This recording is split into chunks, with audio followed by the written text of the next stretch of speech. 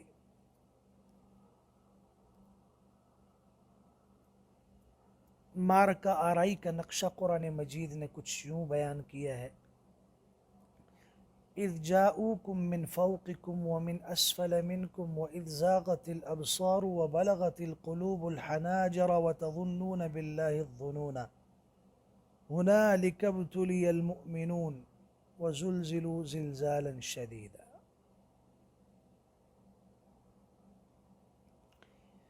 جب کافر تمہارے اوپر سے آئے اور تمہارے نیچے سے، اور جب آنکھیں ٹھٹک کر رہ گئیں اور دل گلوں کے پاس آ گئے اور تم اللہ پر طرح طرح کے گمان کرنے لگے، اس موقع پر مسلمان امتحان میں ڈالے گئے اور بڑے زور کے زلزلے میں جھنجھوڑ کر رکھ دیے گئے۔ اس موقع پر منافقین نے بھی اجازت طلب کی، جس کو قرآن کہتا ہے وَيَسْتَأْذِنُ فَرِيقٌ مِّنْهُمُ النَّبِيَّ يَقُولُونَ إِنَّ بُيُوتَنَا عَوْرَةٌ وَمَا هِيَ بِعَوْرَةٍ إِن يُرِيدُونَ إِلَّا فِرَارًا۔ منافقین میں سے کچھ نبی کریم صلی اللہ علیہ وسلم سے اجازت طلب کرتے تھے، کہتے ہیں کہ ہمارے گھر خالی ہیں، حالانکہ وہ خالی نہیں ہے، وہ صرف اور صرف بھاگنا چاہتے ہیں۔ مگر سچے اسلام کے سپاہی مہاجرین اور انصار کفار کی لشکر کی طغیانی دیکھ کر سینہ سپر ہو کے ڈٹ گئے اور ان کے ایمان میں اور اضافہ ہوا، جس کو قرآن نے بیان کیا وَلَمَّا رَأَى الْمُؤْمِنُونَ الْأَحْزَابَ قَالُوا هَذَا مَا وَعَدَنَا اللَّهُ وَرَسُولُهُ وَصَدَقَ اللَّهُ وَرَسُولُهُ وَمَا زَادَهُمْ إِلَّا إِيمَانًا وَتَسْلِيمًا۔ جب مسلمانوں نے کفار کے لشکروں کو دیکھا تو بول اٹھے کہ یہ تو وہی منظر ہے جس کا اللہ اور اس کے رسول نے ہم سے وعدہ کیا تھا، اور اللہ اور اس کا رسول دونوں سچے ہیں، اور اس نے ان کے ایمان اور اطاعت کو اور زیادہ بڑھا دیا۔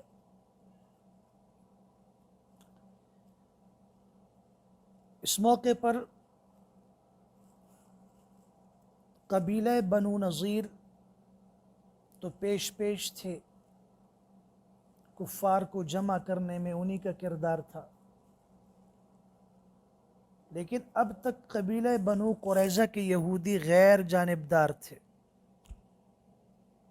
اس موقع پر بنو نذیر کے یہودیوں نے انہیں بھی دعوت دی، چنانچہ حوی ابن اخطب ابو سفیان کے مشورے سے بنو قریظہ کے سردار کعب بن اسد کے پاس گیا تو پہلے اس نے دروازہ نہیں کھولا اور کہنے لگا کہ ہم مسلمانوں کے حلیف ہیں اور ہم نے ان کو ہمیشہ اپنے عہد کا پابند بنایا ہے، اس لیے ہم ان سے عہد شکنی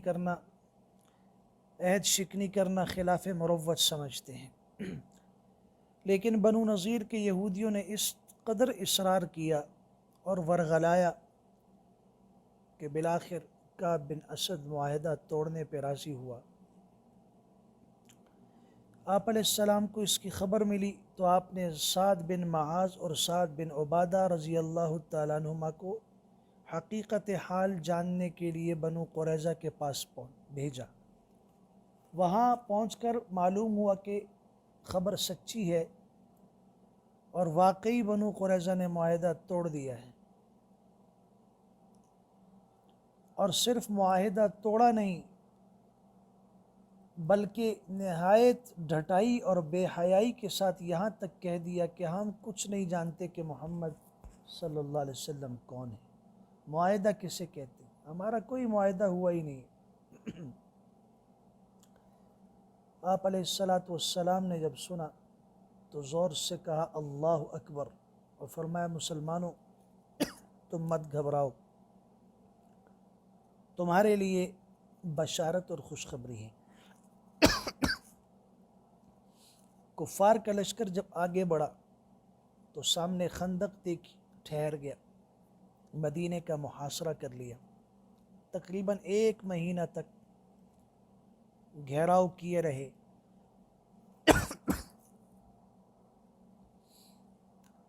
ایک طرف محاصرہ تھا اور دوسری طرف وہ حملہ کرنا چاہتے تھے کہ مسلمانوں کی عورتیں اور بچے قلعوں میں تھے۔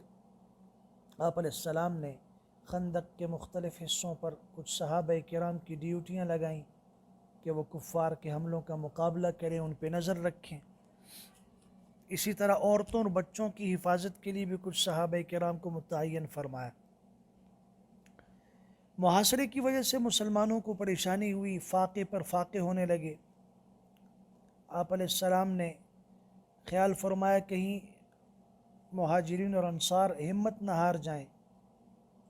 آپ نے ارادہ فرمایا کہ قبیلہ غطفان کے سردار عیینہ بن حصن سے اس شرط پہ معاہدہ کر لیں کہ وہ مدینہ کی 1/3 پیداوار لے لیا کرے اور کفار کا ساتھ چھوڑ دے۔ مگر جب آپ علیہ السلام نے حضرت سعد بن معاذ اور سعد بن عبادہ رضی اللہ تعالیٰ عنہما کے سامنے اپنے خیال کا اظہار فرمایا تو دونوں نے عرض کیا، یا رسول اللہ، اگر اس بارے میں وحی آ چکی ہے تو پھر تو ہمیں کوئی انکار کی صورت ہی نہیں، اور اگر یہ رائے ہے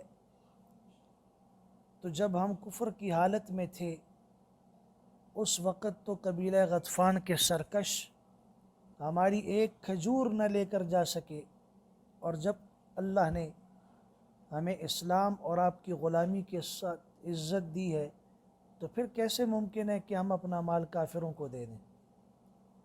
ہم ان کفار کو کھجوروں کا انبار نہیں بلکہ نیزوں اور تلواروں کی مار کا تحفہ دیتے رہیں گے یہاں تک کہ اللہ ہمارے اور ان کے درمیان میں واضح فیصلہ فرما دے۔ آپ علیہ الصلاۃ والسلام نے خوشی کا اظہار فرمایا۔ خندق کی وجہ سے دست بدست لڑائی نہیں ہو سکتی تھی، کفار بھی حیران تھے، پریشان تھے، خندق کو کیسے پار کریں، مگر وہ دونوں طرف سے روزانہ تیر اور پتھر چلا کرتے تھے۔ آخر ایک دن عامر بن عبد ود اور اکرمہ بن ابی جہل، حبیرہ بن ابی وہب اور زرار بن خطاب وغیرہ کچھ بہادر کافروں نے بنو کنانہ سے کہا، اٹھو آج مسلمانوں سے جنگ کر کے بتا دو کہ شاہ سوار کون ہے۔ چنانچہ یہ لوگ خندق کے پاس آئے اور ایک ایسی جگہ سے جہاں خندق کی چوڑائی کچھ کم تھی،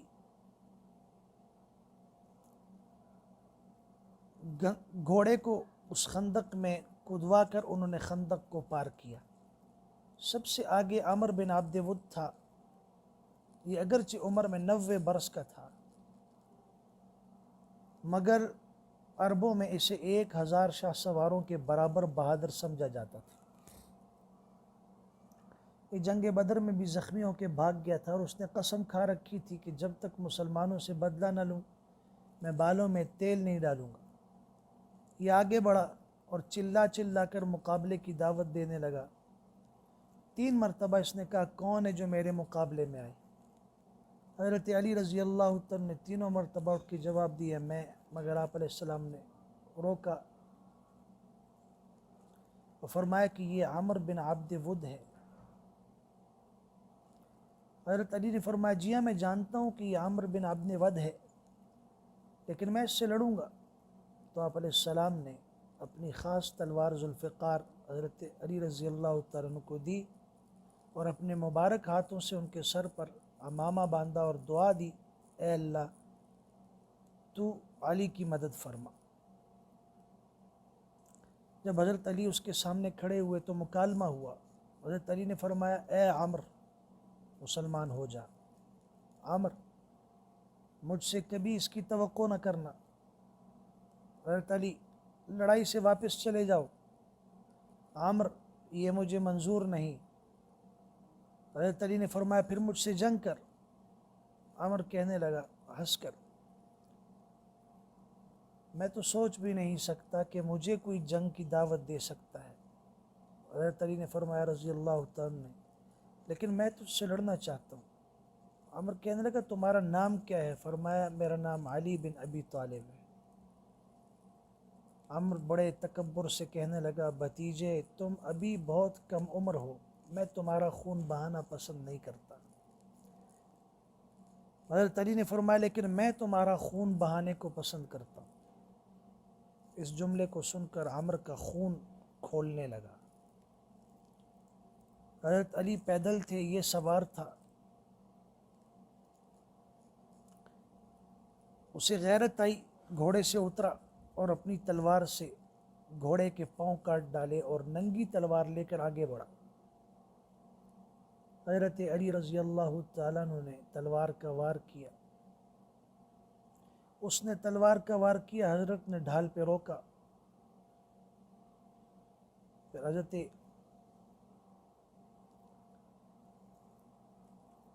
علی رضی اللہ تعالیٰ عنہ کو تھوڑا سا پیشانی کے اوپر زخم بھی لگا۔ حضرت علی رضی اللہ تعالیٰ عنہ نے تڑپ کر فرمایا، اے عامر سنبھل جا، اب میری باری ہے۔ اور پھر آپ نے ایسا ہاتھ مارا کہ عامر کی تلوار حضرت علی رضی اللہ تعالیٰ عنہ کی تلوار اس کے شانے کو کاٹتی ہوئی کمر سے پار ہو گئی اور وہ زمین پہ گرا۔ حضرت علی رضی اللہ تعالیٰ عنہ وہاں سے چل پڑے۔ اس کے بعد نوفل آیا اور کہنے لگا میرے مقابلے کے لیے کون آتا ہے؟ حضرت زبیر بن عوام رضی اللہ تعالیٰ عنہ نے دو ٹکڑے کر دیا اس کو۔ بعض مورخین کہتے ہیں کہ نوفل کو حضرت علی رضی اللہ تعالیٰ عنہ نے قتل کیا تھا۔ یہ حالات دیکھ کر باقی جو تھے وہ سارے بھاگ گئے اور خندق سے پیچھے ہٹ گئے۔ یوں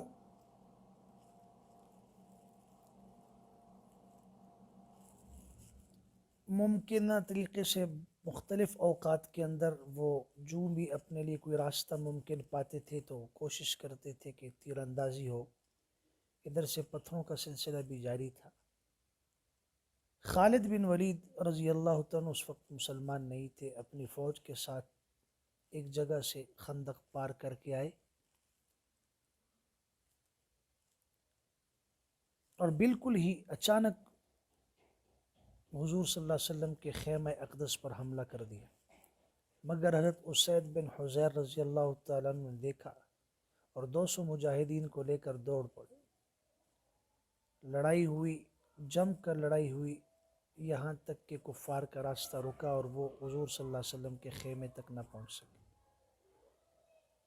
اس شدید لڑائی میں نماز عصر قضا ہو گئی، تو بخاری شریف کی روایت میں ہے کہ آپ حضرت عمر رضی اللہ تعالیٰ عنہ جنگ خندق کے دن سورج غروب ہونے کے بعد کفار کو لان تان کرتے ہوئے بارگاہ رسالت میں حاضر ہوئے اور عرض کی یا رسول اللہ میں نماز عصر نہیں پڑھ سکا، تو آپ علیہ السلام نے فرمایا میں نے بھی ابھی تک عصر نہیں پڑھی۔ پھر آپ علیہ السلام نے بدعا دی ملأ اللہ علیہم بیوتہم وقبورہم نارا کما شغلونا عن الصلاة الوسطی حتی غابت الشمس۔ اللہ ان مشرکوں کے گھروں اور ان کی قبروں کو آگ سے بھر دے، ان لوگوں نے ہمیں نماز عصر سے روک دیا یہاں تک کہ سورج غروب ہو گیا۔ اس موقع پر آپ علیہ السلام نے دعا بھی فرمائی اللہم منزل الکتاب سریع الحساب اہزم الاحزاب اللہم اہزمہم وزلزلہم۔ اے اللہ کتاب کو نازل کرنے والی ذات، جلد حساب لینے والے، تو ان کفار کے لشکروں کو شکست دے دے، اے اللہ ان کو شکست دے اور انہیں جھنجھوڑ دے۔ جنگ خندق کے موقع پر جب کفار نے محاصرہ کیا اور کسی کے لیے شہر سے باہر نکلنا دشوار تھا، آپ علیہ السلام نے فرمایا کہ کون ہے جو کفار کی خبر لائے؟ حضرت زبیر بن عوام رضی اللہ تعالیٰ اٹھے، میں لاؤں گا۔ آپ علیہ السلام نے اس موقع پر فرمایا لکل نبی حواری وان حواری زبیر۔ حضرت ہر نبی کے لیے حواری خاص مددگار ہوتے ہیں اور میرا حواری زبیر ہے۔ تو اس موقع پر حضرت زبیر بن عوام رضی اللہ تعالیٰ عنہ کو حواری کا خطاب ملا۔ اس جنگ میں مسلمانوں کا جانی نقصان تو کم ہوا، یعنی کل 6 مسلمان شہید ہوئے، مگر انصار کے سردار سعد بن معاذ جو قبیلہ اوس کے سردار تھے رضی اللہ تعالیٰ عنہ، تیر سے زخمی ہوئے اور پھر ان کو شفا نہ ہوئی۔ ابن عرقہ نامی ایک کافر تھا جس نے نشانہ باندھ کے تیر مارا، جو آپ کی رگ پہ لگا اور وہ رگ کٹ گئی۔ جنگ ختم ہونے کے بعد مسجد نبوی میں خیمہ گاڑا گیا، علاج شروع ہوا زخمیوں کا۔ آپ علیہ السلام نے خود ان کے زخم کی مرہم پٹی فرمائی، مگر حضرت سعد رضی اللہ تعالیٰ عنہ کو اس زخم سے شفا نہ ملی۔ وہ دعا بھی کرتے رہے اور اللہ سے مانگتے رہے اللہ میرے اس زخم کو تو پھاڑ دے اور اسی زخم میں مجھے موت عطا فرما۔ آپ کی دعا ختم ہوتی اچانک آپ کا زخم پھٹا اور خون بہہ کر مسجد نبوی کے اندر بنی غفار کے خیمے تک پہنچا۔ لوگوں نے چونک کر کہا خیمے والے یہ خون کس کا ہے؟ جب دیکھا تو سعد بن معاذ رضی اللہ تعالیٰ کا خون تھا۔ آپ علیہ السلام نے فرمایا اہتز عرش الرحمن بموت سعد بن معاذ، سعد بن معاذ کی موت کی وجہ سے عرش الہی ہل گیا، ان کے جنازے میں 70,000 فرشتے حاضر ہوئے، اور جب ان کی قبر کھودی گئی تو مشک کی خوشبو آنے لگی۔